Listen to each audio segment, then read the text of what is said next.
नमस्ते बजी। अगर आप भी अपनी छुपी भावनाओं को समझना चाहते हैं और अपने रिश्ते को समझना चाहते हैं तो मुझसे जुड़े। हर वीडियो एक नई कहानी बताता है, एक नई सोच लाता है। चैनल को सब्सक्राइब करें और मेरे साथ इस यात्रा में शामिल हों, जहां आपको खुद का एहसास होगा। अलग अलग कहानियां बताई जा रही हैं। तो आज हम लोग नवाब सिराज के बारे में कुछ जानकारी देने वाला हूं। नवाब सिराजुद्दौला कब पैदा हुआ था, उसका माता पिता, उसकी बीवी बच्चा कौन था, उसका परिवार में कौन था, कौन सा ऐसा भारत के लिए काम किया था, कितना टाइम तक राजा बना था, उसका पूरा आज डिटेल्स में वीडियो के माध्यम से मैच देने वाला हूं। नवाब सिराजुद्दौला का जन्म 1733 को बंगाल, भारत में हुआ था। वह बंगाल के अंतिम स्वतंत्र नवाब थे जिन्होंने 1756 से 1757 तक शासन किया। उनके पिता अमीनुल्लाह थे और उनकी मां का नाम आयशा बेगम था। सिराजुद्दौला के कई भाई बहन थे, हालांकि उनके नाम और विवरण उनके नाम की तरह अच्छी तरह से प्रलेखित नहीं हैं। हालांकि उनके शासनकाल के दौरान उनके तत्काल परिवार ने बंगाल के राजनीतिक परिदृश्य में महत्वपूर्ण भूमिकाएं निभाईं।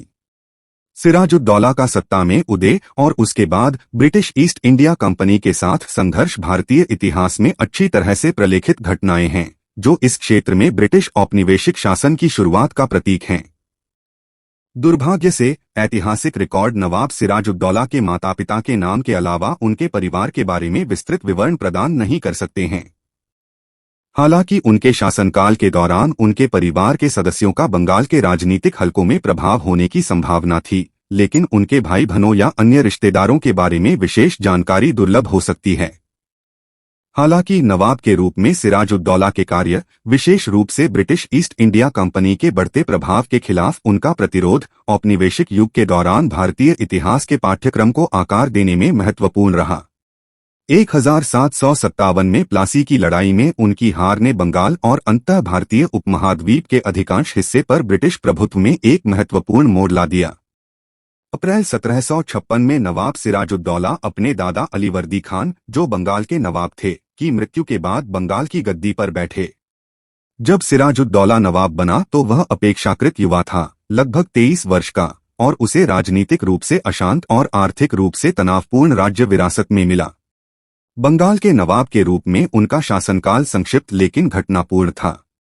सिराजुद्दौला को अपने शासन के दौरान कई चुनौतियों का सामना करना पड़ा, जिनमें आंतरिक विद्रोह, पड़ोसी राज्यों से बाहरी खतरे और ब्रिटिश ईस्ट इंडिया कंपनी का बढ़ता प्रभाव शामिल था। उनके शासनकाल की सबसे महत्वपूर्ण घटनाओं में से एक जून 1756 में ईस्ट इंडिया कंपनी की सेना द्वारा कलकत्ता, अब कोलकाता, पर कब्जा करना था। एक ऐसी घटना जिसके कारण कलकत्ता की कुख्यात ब्लैक होल घटना हुई। 23 जून 1757 को प्लासी की लड़ाई के साथ सिराजुद्दौला के शासन का नाटकीय अंत हो गया। सिराजुद्दौला की सेना और रॉबर्ट क्लाइव के नेतृत्व वाली ईस्ट इंडिया कंपनी के बीच लड़ी गई इस लड़ाई में निर्णायक जीत हुई। अंग्रेजों के लिए सिराजुद्दौला हार गया और वह युद्ध के मैदान से भाग गया। अंततः उसे अपने ही अधिकारियों द्वारा पकड़ लिया गया और मार डाला गया। कुल मिलाकर नवाब सिराजुद्दौला ने अप्रैल 1756 से जून 1757 तक केवल 1 वर्ष से अधिक समय तक बंगाल पर शासन किया। उनके शासनकाल की संक्षिप्तता के बावजूद उनकी विरासत बंगाल और भारत के इतिहास में बड़ी है, क्योंकि प्लासी में उनकी हार ने मार्ग प्रशस्त किया था। क्षेत्र में ब्रिटिश औपनिवेशिक प्रभुत्व का रास्ता। बंगाल के नवाब के रूप में नवाब सिराजुद्दौला का संक्षिप्त शासनकाल आंतरिक और बाहरी दोनों चुनौतियों से भरा था। घरेलू स्तर पर उन्हें बंगाल के भीतर विभिन्न गुटों से प्रतिरोध का सामना करना पड़ा, जिनमें असंतुष्ट रईस और क्षेत्रीय सरदार भी शामिल थे, जिन्होंने उनके अधिकार को चुनौती देने की कोशिश की थी। इसके अतिरिक्त आर्थिक अस्थिरता और प्रशासनिक अक्षमताओं ने उनके प्रशासन को परेशान कर दिया, जिससे शासन और भी चुनौतीपूर्ण हो गया। बाह्य रूप से सिराजुद्दौला को ब्रिटिश ईस्ट इंडिया कंपनी के बढ़ते प्रभाव का सामना करना पड़ा, जिसने खुद को भारत में एक दुर्जेय राजनीतिक और आर्थिक शक्ति के रूप में स्थापित किया था। 1756 में कंपनी की सेना द्वारा कलकत्ता पर कब्जा करने के बाद नवाब और कंपनी के बीच तनाव बढ़ गया, एक ऐसी घटना जिसने सिराजुद्दौला को बहुत अपमानित किया और अंग्रेजों के प्रति उनके अविश्वास को बढ़ावा दिया। 1757 में प्लासी का युद्ध इन तनावों की पराकाष्ठा थी। एक बड़ी सेना होने के बावजूद सिराजुद्दौला की सेना को ईस्ट इंडिया कंपनी की अच्छी तरह से प्रशिक्षित और अनुशासित सैनिकों द्वारा निर्णायक रूप से पराजित किया गया, जिसमें नवाब के अपने रैंकों के भीतर राजनीतिक चालबाजी और विश्वासघात की सहायता मिली। सिराजुद्दौला की हार और उसके बाद की फांसी ने बंगाल में स्वतंत्र शासन के अंत को चिह्नित किया और क्षेत्र में ब्रिटिश औपनिवेशिक प्रभुत्व का मार्ग प्रशस्त किया। हालांकि सिराजुद्दौला का शासनकाल अल्पकालिक था, लेकिन अंग्रेजों के खिलाफ उनके प्रतिरोध और प्लासी की लड़ाई तक की घटनाओं में उनकी भूमिका ने बंगाली राष्ट्रवाद और उपनिवेशवाद के प्रतिरोध के प्रतीक के रूप में उनकी विरासत को मजबूत किया है। उनका दुखद भाग्य 18वीं शताब्दी के उथल-पुथल भरे दौर में भारतीय शासकों के सामने आने वाली जटिलताओं और चुनौतियों की याद दिलाता है। नवाब सिराजुद्दौला को मुख्य रूप से प्लासी की लड़ाई में उनकी भूमिका के लिए याद किया जाता है, जो 23 जून 1757 को हुई थी। यह लड़ाई भारतीय इतिहास की सबसे महत्वपूर्ण घटनाओं में से एक है, क्योंकि इसने भारत में ब्रिटिश औपनिवेशिक शासन की शुरुआत को चिह्नित किया था। बंगाल के नवाब के रूप में सिराजुद्दौला ने प्लासी की लड़ाई में रॉबर्ट क्लाइव की कमान में ब्रिटिश ईस्ट इंडिया कंपनी के खिलाफ अपनी सेना का नेतृत्व किया। बड़ी सेना होने के बावजूद सिराजुद्दौला की सेना को राजनीतिक साजिश, उनके रैंकों के भीतर विश्वासघात और बेहतर ब्रिटिश रणनीति सहित कारकों के संयोजन के कारण निर्णायक हार का सामना करना पड़ा। प्लासी की लड़ाई में हार के कारण सिराजुद्दौला को पकड़ लिया गया और अंततः फांसी दे दी गई, जिससे उसके शासन का अंत हुआ और बंगाल में ब्रिटिश प्रभुत्व की शुरुआत हुई। प्लासी की लड़ाई के अलावा भारत के लिए अन्य लड़ाइयों में सिराजुद्दौला की भागीदारी उतनी प्रमुख या अच्छी तरह से प्रलेखित नहीं है। हालांकि बंगाल के नवाब के रूप में अपने संक्षिप्त शासनकाल के दौरान वह संभवतः अपने क्षेत्र पर नियंत्रण बनाए रखने और बाहरी खतरों का विरोध करने के लिए विभिन्न सैन्य गतिविधियों में शामिल रहे होंगे। इनमें पड़ोसी राज्यों के साथ संघर्ष, बंगाल के भीतर विद्रोह या प्रतिद्वंद्वी गुटों पर अपना अधिकार जताने का प्रयास शामिल हो सकते हैं। कुल मिलाकर, जबकि सिराजुद्दौला का सैन्य करियर काफी हद तक प्लासी की लड़ाई से परिभाषित होता है, उनके संक्षिप्त शासनकाल को अपने अधिकार का दावा करने और आंतरिक और बाहरी चुनौतियों के खिलाफ बंगाल की रक्षा के लिए विभिन्न संघर्षों द्वारा चिह्नित किया गया था। जबकि प्लासी की लड़ाई निस्संदेह नवाब सिराजुद्दौला से जुड़ी सबसे प्रसिद्ध सैन्य भागीदारी है, उनके शासनकाल के दौरान अन्य लड़ाइयों और सैन्य गतिविधियों में उनकी भागीदारी भी महत्वपूर्ण है, हालांकि कम दस्तावेजित है। बंगाल के नवाब के रूप में अपने संक्षिप्त कार्यकाल के दौरान सिराजुद्दौला को कई आंतरिक और बाहरी खतरों का सामना करना पड़ा, जिससे अपने अधिकार को बनाए रखने और अपने क्षेत्र की रक्षा के लिए सैन्य कार्रवाई की आवश्यकता पड़ी। आंतरिक चुनौतियों में अधिक स्वायत्तता की मांग करने वाले या सिराजुद्दौला के शासन का विरोध करने वाले असंतुष्ट रईसों और क्षेत्रीय सरदारों द्वारा विद्रोह शामिल थे। इन विद्रोहों को दबाने के लिए सैन्य बलों की तैनाती और रणनीतिक युद्धाभ्यास की आवश्यकता होगी। बाह्य रूप से सिराजुद्दौला को ब्रिटिश ईस्ट इंडिया कंपनी के बढ़ते प्रभाव का सामना करना पड़ा, जिसने उनकी संप्रभुता के लिए एक महत्वपूर्ण खतरा पैदा कर दिया। प्लासी की लड़ाई के अलावा कंपनी की विस्तारवादी महत्वाकांक्षाओं का मुकाबला करने और बंगाल के हितों की रक्षा करने के उद्देश्य से संभावित झड़पें, घेराबंदी और कूटनीतिक युद्धाभ्यास भी हुए। इसके अलावा सिराजुद्दौला का शासनकाल भारतीय उपमहाद्वीप में भूराजनीतिक अस्थिरता के दौर के साथ मेल खाता था, जिसमें प्रतिद्वंद्वी शक्तियां इस क्षेत्र में प्रभुत्व के लिए प्रतिस्पर्धा कर रही थीं। वह बंगाल के हितों की रक्षा करने और व्यापक राजनीतिक परिदृश्य में अपने प्रभाव का दावा करने के उद्देश्य से राजनयिक वार्ता, गठबंधन और सैन्य अभियानों में शामिल रहे होंगे। हालांकि इन लड़ाइयों में सिराजुद्दौला की भागीदारी के बारे में विशिष्ट विवरण प्लासी की लड़ाई के रूप में बड़े पैमाने पर प्रलेखित नहीं किया जा सकता है, लेकिन उनके सैन्य नेतृत्व और आंतरिक और बाहरी खतरों के खिलाफ बंगाल की रक्षा के प्रयास एक शासक और एक व्यक्तित्व के रूप में उनकी विरासत के अभिन्न अंग बने हुए हैं। भारतीय इतिहास। भारत में नवाब सिराजुद्दौला का योगदान विशेष रूप से बंगाल के नवाब के रूप में उनके संक्षिप्त शासनकाल के दौरान बहुआयामी है और इसमें शासन, कूटनीति और औपनिवेशिक अतिक्रमण के खिलाफ प्रतिरोध के विभिन्न पहलू शामिल हैं। उपनिवेशवाद के खिलाफ प्रतिरोध। सिराजुद्दौला ने भारत में ब्रिटिश औपनिवेशिक विस्तार का विरोध करने में महत्वपूर्ण भूमिका निभाई। ब्रिटिश ईस्ट इंडिया कंपनी के खिलाफ उनकी अवज्ञा की परिणति 1757 में प्लासी की लड़ाई में हुई, जहां उन्होंने कंपनी के सैनिकों के खिलाफ अपनी सेना का नेतृत्व किया। हालांकि वह युद्ध में हार गया था, सिराजुद्दौला का प्रतिरोध औपनिवेशिक प्रभुत्व को चुनौती देने के भारतीय शासकों के शुरुआती प्रयासों का प्रतीक था। संप्रभुता के रक्षक बंगाल के नवाब के रूप में सिराजुद्दौला ने आंतरिक और बाहरी खतरों के खिलाफ अपने क्षेत्र की संप्रभुता और अखंडता की रक्षा करने की मांग की। उन्हें बंगाल के भीतर प्रतिद्वंद्वी गुटों के साथ साथ पड़ोसी राज्यों से भी चुनौतियों का सामना करना पड़ा जो अपने क्षेत्रों का विस्तार करना चाहते थे। स्थिरता बनाए रखने और बंगाल पर अपना अधिकार जताने के सिराजुद्दौला के प्रयास क्षेत्र की स्वायत्तता को संरक्षित करने के लिए अभिन्न अंग थे। व्यापार और वाणिज्य को बढ़ावा देना। अपने शासनकाल की उथल-पुथल के बावजूद सिराजुद्दौला ने बंगाल के भीतर व्यापार और वाणिज्य को बढ़ावा देने की मांग की। उन्होंने आर्थिक विकास को प्रोत्साहित करने और भारतीय उपमहाद्वीप में व्यापार के केंद्र के रूप में बंगाल की स्थिति को बढ़ाने के उद्देश्य से नीतियां लागू कीं।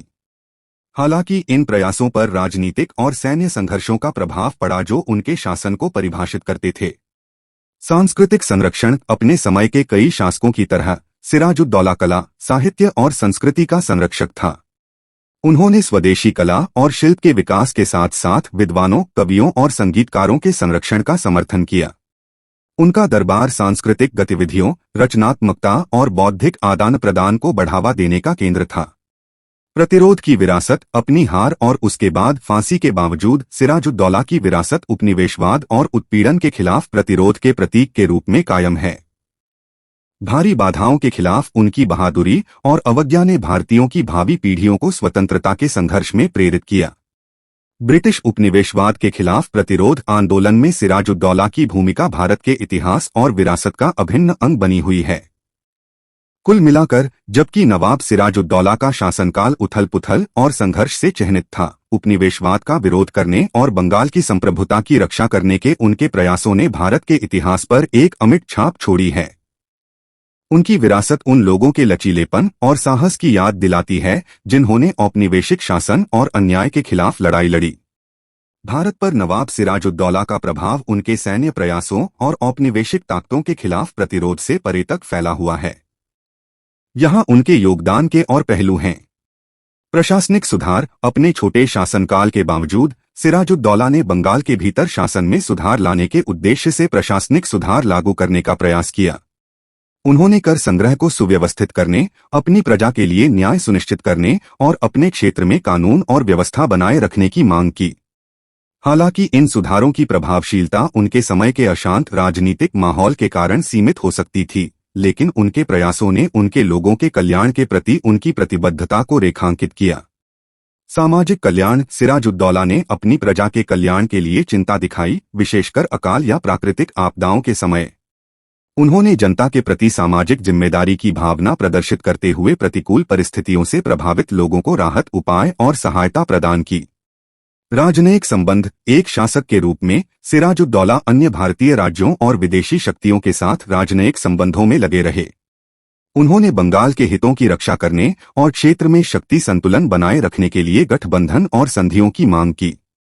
उनके कूटनीतिक प्रयासों का उद्देश्य 18वीं सदी के भारत के बदलते राजनीतिक परिदृश्य के बीच बंगाल की स्वायत्तता और संप्रभुता को संरक्षित करना था। राष्ट्रवाद के लिए प्रेरणा। ब्रिटिश उपनिवेशवाद के खिलाफ सिराजुद्दौला की अवज्ञा और उनका अंतिम बलिदान भारतीय राष्ट्रवाद के लिए एक रैली बिंदु बन गया। प्लासी की लड़ाई में उनके प्रतिरोध और बंगाल की संप्रभुता की रक्षा के उनके दृढ़ संकल्प ने भारतीय नेताओं और स्वतंत्रता सेनानियों की आने वाली पीढ़ियों को औपनिवेशिक शासन के खिलाफ उनके संघर्ष में प्रेरित किया। सिराजुद्दौला की विरासत साहस, लचीलेपन और स्वतंत्रता की लड़ाई के प्रतीक के रूप में भारत की राष्ट्रीय चेतना में गूंजती रहती है। ऐतिहासिक स्मरण। पूरे भारत में सिराजुद्दौला को विभिन्न स्मारकों और सांस्कृतिक स्मरणोत्सवों के माध्यम से याद किया जाता है। उनके योगदान और बलिदान को ऐतिहासिक आख्यानों, अकादमिक अध्ययनों और लोकप्रिय संस्कृति में स्वीकार किया जाता है, जिससे यह सुनिश्चित होता है कि उनकी विरासत भारत के इतिहास और विरासत के समृद्ध टेपेस्ट्री के एक अभिन्न अंग के रूप में कायम है। संक्षेप में, भारत में नवाब सिराजुद्दौला के योगदान में उपनिवेशवाद के खिलाफ सैन्य प्रतिरोध से लेकर 1757 में प्लासी की लड़ाई में अपनी हार के बाद नवाब सिराजुद्दौला की किस्मत ने दुखद मोड़ ले लिया। पकड़े जाने के बाद उन्हें उनके ही कमांडरों में से एक मीर जाफर को सौंप दिया गया, जिन्होंने लड़ाई के दौरान उन्हें धोखा दिया था और ब्रिटिश ईस्ट इंडिया कंपनी के साथ मिलीभगत की थी। मीर जाफर ने अन्य षड्यंत्रकारियों के साथ मिलकर सिराजुद्दौला पर मुकदमा चलाया और उसके बाद उसे फांसी दी गई। सिराजुद्दौला को बंगाल की राजधानी मुर्शिदाबाद लाया गया, जहां उसे फर्जी मुकदमे का सामना करना पड़ा। उन पर अत्याचार, उत्पीड़न और कई अन्य आरोप लगाए गए थे, जिनमें से कई आरोप उनके दुश्मनों द्वारा उनकी फांसी को सही ठहराने के लिए गढ़े गए थे। अपने परिवार और अदालत के सदस्यों सहित कुछ हलकों के विरोध के बावजूद सिराजुद्दौला को मौत की सजा सुनाई गई। 2 जुलाई 1757 को मीर जाफर के आदेश से नवाब सिराजुद्दौला को फांसी दे दी गई। कथित तौर पर उसे गला घोंटकर मार डाला गया था और उसके शरीर को मुर्शिदाबाद के आसपास एक साधारण कब्र में दफना दिया गया था। सिराजुद्दौला की मृत्यु ने बंगाल के इतिहास में एक युग के अंत को चिह्नित किया और क्षेत्र में ब्रिटिश प्रभुत्व का मार्ग प्रशस्त किया। सिराजुद्दौला की फांसी भारतीय इतिहास में एक विवादास्पद और विवादित प्रकरण बनी हुई है। जबकि कुछ लोग उन्हें एक अत्याचारी के रूप में देखते हैं जिसके शासन ने बंगाल को कष्ट पहुंचाया, अन्य लोग उन्हें भारतीय संप्रभुता के एक बहादुर रक्षक के रूप में मानते हैं जिनके साथ अन्याय हुआ और उन्हें मार डाला गया। अलग अलग दृष्टिकोणों के बावजूद नवाब सिराजुद्दौला का दुखद भाग्य सत्ता, विश्वासघात और उपनिवेशवाद की जटिल गतिशीलता की एक मार्मिक याद दिलाता है, जिसने 18वीं शताब्दी के दौरान भारत को आकार दिया था। उनकी फांसी के बाद नवाब सिराजुद्दौला की मृत्यु का बंगाल के भीतर और पूरे भारतीय उपमहाद्वीप में महत्वपूर्ण प्रभाव पड़ा। राजनीतिक नतीजा: सिराजुद्दौला की फांसी ने बंगाल के भीतर मीर जाफर और उसके समर्थकों की शक्ति को मजबूत कर दिया। मीर जाफर को ब्रिटिश ईस्ट इंडिया कंपनी द्वारा कठपुतली नवाब के रूप में स्थापित किया गया था, जो प्रभावी रूप से ब्रिटिश नियंत्रण में एक जागीरदार शासक बन गया था। इसने बंगाल के मामलों में सीधे ब्रिटिश हस्तक्षेप और स्वदेशी शासन संरचनाओं के क्षरण की शुरुआत को चिह्नित किया। प्रतिरोध आंदोलन: सिराजुद्दौला की मृत्यु ने बंगाल और उसके बाहर ब्रिटिश शासन के खिलाफ प्रतिरोध आंदोलनों को प्रेरित किया। उनकी फांसी को कई लोगों ने ब्रिटिश विश्वासघात और औपनिवेशिक उत्पीड़न के प्रतीक के रूप में देखा, जिसने ब्रिटिश प्रभुत्व के खिलाफ बाद के विद्रोहों को प्रेरित किया। दक्षिण भारत में टीपू सुल्तान और उत्तर भारत में रानी लक्ष्मीबाई जैसे नेताओं ने सिराजुद्दौला की अवज्ञा से प्रेरणा ली और ब्रिटिश साम्राज्यवाद के खिलाफ लड़ाई लड़ी। ऐतिहासिक स्मृति: नवाब सिराजुद्दौला की विरासत उनकी मृत्यु के बाद भी लंबे समय तक बंगाली और भारतीय चेतना में गूंजती रही। उन्हें एक शहीद और एक नायक के रूप में सम्मानित किया गया, जिन्होंने अपनी मातृभूमि की रक्षा में अपना जीवन बलिदान कर दिया। उनकी कहानी बंगाली साहित्य, लोक कथाओं और राष्ट्रवादी आख्यानों में अमर हो गई, जिसने बंगाल में उपनिवेशवाद के खिलाफ प्रतिरोध की सामूहिक स्मृति में योगदान दिया। ब्रिटिश शासन पर प्रभाव: सिराजुद्दौला की फांसी भारत में ब्रिटिश शक्ति को मजबूत करने में एक महत्वपूर्ण मील का पत्थर साबित हुई। एक आज्ञाकारी नवाब के रूप में मीर जाफर की स्थापना के साथ ब्रिटिश ईस्ट इंडिया कंपनी ने बंगाल के प्रशासन, अर्थव्यवस्था और संसाधनों पर अभूतपूर्व प्रभाव प्राप्त किया। इसने आगे ब्रिटिश विस्तार और अंततः भारतीय उपमहाद्वीप के अधिकांश भाग पर प्रत्यक्ष औपनिवेशिक शासन की स्थापना का मार्ग प्रशस्त किया। संक्षेप में, नवाब सिराजुद्दौला की मृत्यु भारतीय इतिहास में एक महत्वपूर्ण क्षण थी, जिसने ब्रिटिश उपनिवेशवाद के पाठ्यक्रम को आकार दिया और शाही शासन के खिलाफ प्रतिरोध को प्रेरित किया। अवज्ञा और राष्ट्रवाद के प्रतीक के रूप में उनकी विरासत भारत की सामूहिक स्मृति में बनी हुई है, जो स्वतंत्रता के संघर्ष में किए गए बलिदानों की याद दिलाती है। 2 जुलाई 1757 को बंगाल की राजधानी मुर्शिदाबाद में नवाब सिराजुद्दौला को फांसी दे दी गई। प्लासी की लड़ाई में उनकी हार के तुरंत बाद उनकी मृत्यु हो गई और बंगाल के नवाब के रूप में उनके संक्षिप्त लेकिन घटनापूर्ण शासनकाल का अंत हो गया। सिराजुद्दौला की मृत्यु की परिस्थितियों के संबंध में अलग अलग विवरण हैं। ऐतिहासिक अभिलेखों के अनुसार मीर जाफर की सेनाओं द्वारा पकड़े जाने के बाद उसके अपने ही कमांडरों में से एक, जिसने उसे धोखा दिया था, सिराजुद्दौला पर एक दिखावटी मुकदमा चलाया गया था। उन पर अत्याचार, उत्पीड़न और कई अन्य आरोप लगाए गए थे, जिनमें से कई उनकी फांसी को सही ठहराने के लिए गढ़े गए थे। मुकदमे के बाद सिराजुद्दौला को गला घोंटकर मौत की सजा सुनाई गई।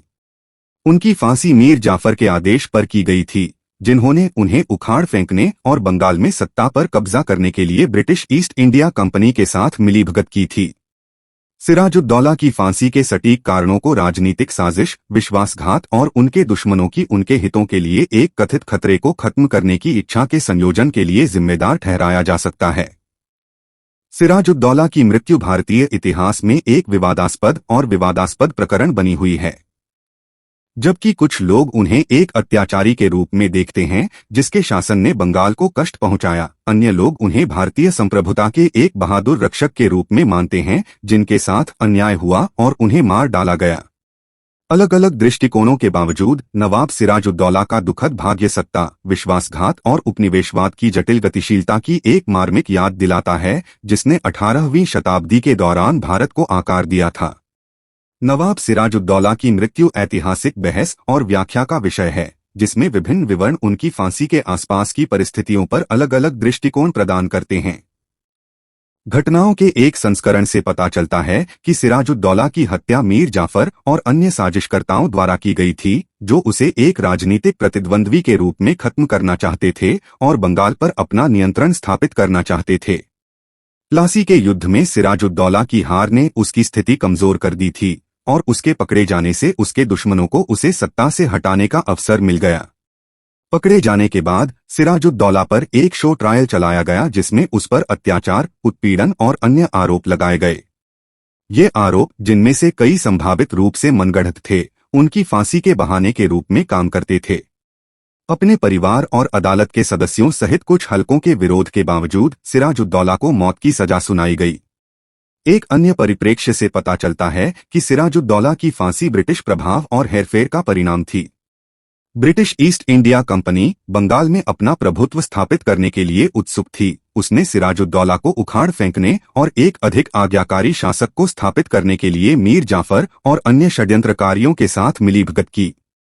सिराजुद्दौला की मृत्यु ने एक दुर्जय प्रतिद्वंद्वी को हटाकर और बंगाल पर उनके नियंत्रण को सुविधाजनक बनाकर अंग्रेजों के हितों की सेवा की। विशिष्ट परिस्थितियों के बावजूद 2 जुलाई 1757 को नवाब सिराजुद्दौला की फांसी ने बंगाल के नवाब के रूप में उनके संक्षिप्त लेकिन उथल-पुथल भरे शासनकाल का अंत कर दिया। उनकी मृत्यु औपनिवेशिक युग के दौरान भारतीय राजनीति की विशेषता वाले जटिल सत्ता संघर्षों और विश्वासघातों की मार्मिक याद दिलाती है। यह उपनिवेशवाद और उत्पीड़न के खिलाफ प्रतिरोध के प्रतीक के रूप में भी कार्य करता है, जिससे भारतीयों की आने वाली पीढ़ियों को स्वतंत्रता के लिए उनके संघर्ष में प्रेरणा मिलती है।